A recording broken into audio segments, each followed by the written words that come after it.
Hello everyone, this is my demo lecture for Python teaching internship. In this lecture, I'll be teaching you Python 3 using Jupyter Notebook.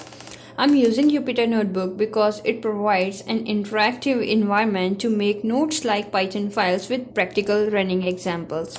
As you can see in this file, we can add headings, we can add lines or paragraphs to explain things in details. And these are the coding cells, these are inputs, and the outputs are just below. We can also insert cell if required. It saves files automatically at current working directory, but we can also choose path to save files. We can also download the files in these formats. Mostly I use Notebook, PDF, and Python format to share the files with students. I can also teach by using IDLE, PyCharm, Spider, or by installing IPython interpreter separately according to the course content and requirements. So now let's move on to our topic, that is for loop. For loop provides us functionality to repeat the same task again and again. For loop is a special type of loop in Python which allows us to loop through different types of collections of items.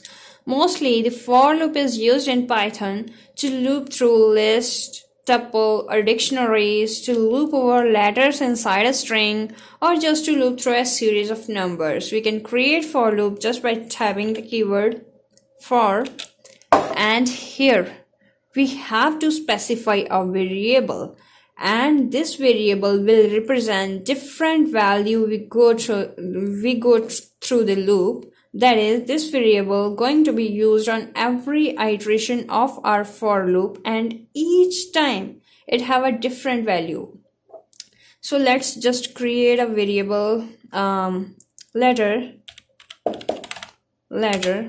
n, and then here we have to specify a collection.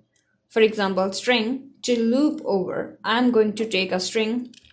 Let's just take a kid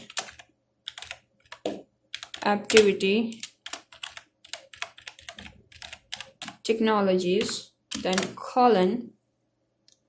All these lines means that for every letters inside this string, we are trying to do something. We are trying to loop over this string, and our loop type is for loop. And just below this line, we can write what we want to do with these letters.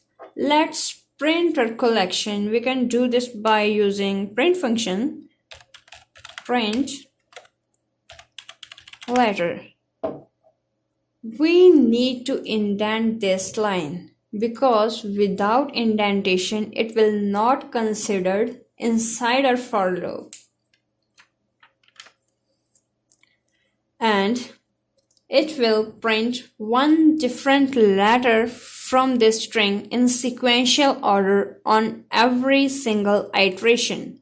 Let's print, and this is our output. You can see that on the first iteration of our for loop, it prints first letter from this string, and for the second iteration of the loop, this print the second letter from the string, and so on. It means that we are looping through all the letters inside the string. This is how for loop can be used. So we can write the syntax of for loop like that. For iterating variable in collection, or we can say sequence,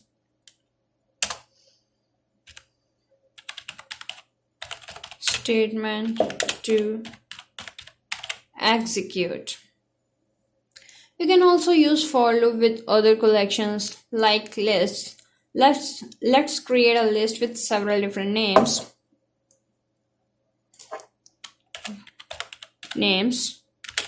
It's our list name. Names inside list. Let's Chino, cashew, shiny. So this is our list names, our list name, and these are the several different three different names inside our list. And now we are going to print all names inside this list by looping through all names with for loop. To do this, for name, our variable name, in names, our list name,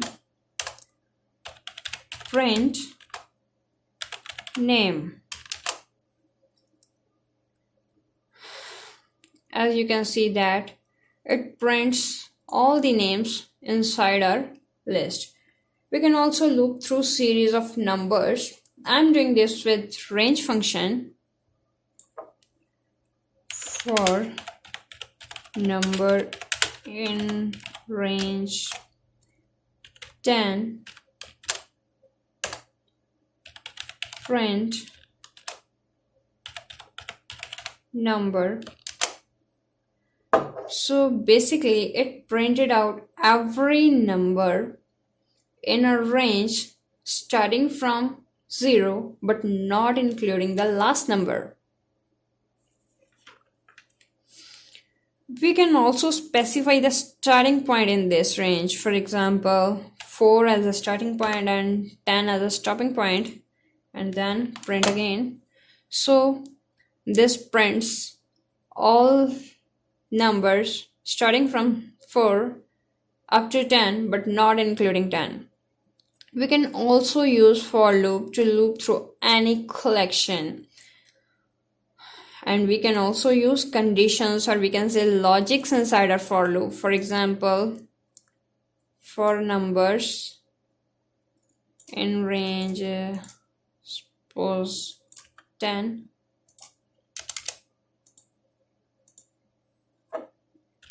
if number equals 0, and note that here we need to use double equals, otherwise it will be considered as assignment operator. Print